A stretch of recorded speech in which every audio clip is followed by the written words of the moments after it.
Senator Duckworth. Thank you, Madam Chairman.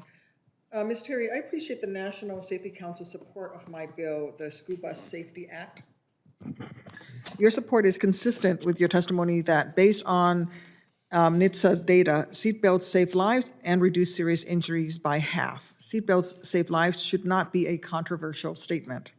Yet when it comes to loading children on large school buses, all of a sudden there seems to be a great influx of confusion, cost-benefit analysis, and bizarre analogies that propose we treat children like eggs in a carton, which I have to say, if anyone ever dropped a carton of eggs and had to roll over on impact, I'm not certain that industry talking point is as comforting as its authors intended. So just to clarify for the record, Ms. Terry, does the statement seatbelt save lives apply to a passenger in a car and to a passenger in a big yellow bus? Absolutely, Senator. Thank you. 5 years ago, NHTSA's then administrator admitted that the agency has not always spoken with a clear voice on the issue of seatbelts on school buses.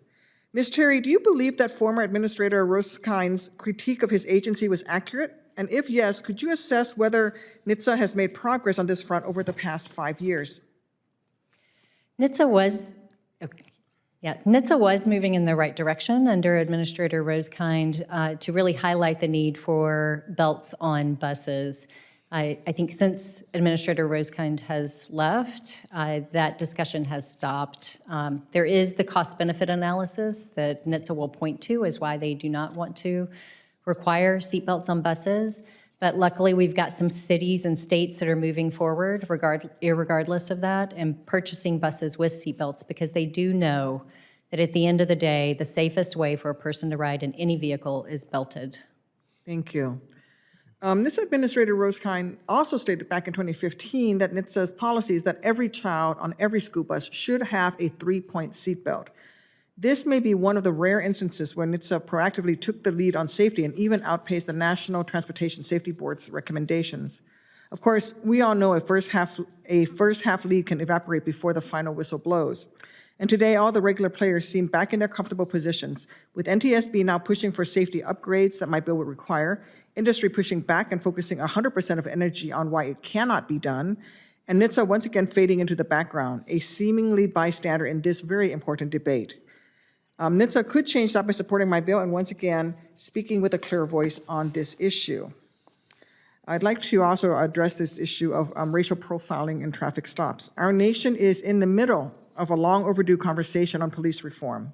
The horrific video of a Minneapolis police officer using his knee in the back of George Floyd's neck to hold him face down on concrete for 8 minutes and 46 seconds until Mr. Floyd lost consciousness and was killed is absolutely heartbreaking.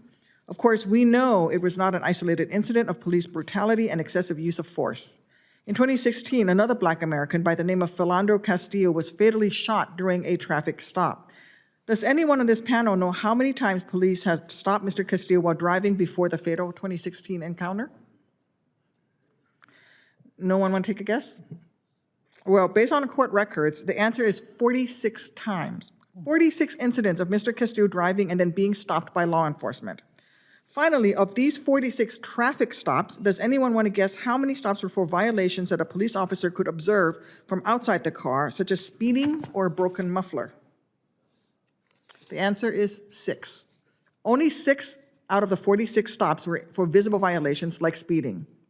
Look, if we're going to have an honest conversation, we need to acknowledge that when Americans are on the road, Black drivers are effectively deprived equal protection under the law. Ms. Terry, is there any credible evidence that racial profiling makes our roads safer? I've seen no data to support that racial profiling makes our roads safer. Thank you. Captain Peterson and Mr. Saunders, would either of you like to respond as well? I have seen no evidence to that fact, ma'am. Thank you. Yes, ma'am. I don't see any evidence of that either. Thank you. So my question for the panel is, how would you recommend that Congress help improve transparency and accountability to achieve the just enforcement of traffic laws?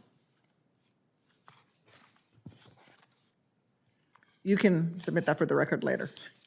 Thank you. Madam Chairwoman, I do have one final question. I think I might run out of time for that. Thank you. Move over laws. Move over laws are supposed to protect emergency responders, workers, and others who are stopped on the side of the road by requiring motorists to shift lanes or slow down. However, states continue to report numerous incidents of drivers failing to move over and crashing into emergency responders and others. One of my priorities is working to reduce and eliminate law enforcement fatalities from roadside accidents. Last year, Chairwoman Fisher and I asked the Government Accountability Office to review state-level move-over laws.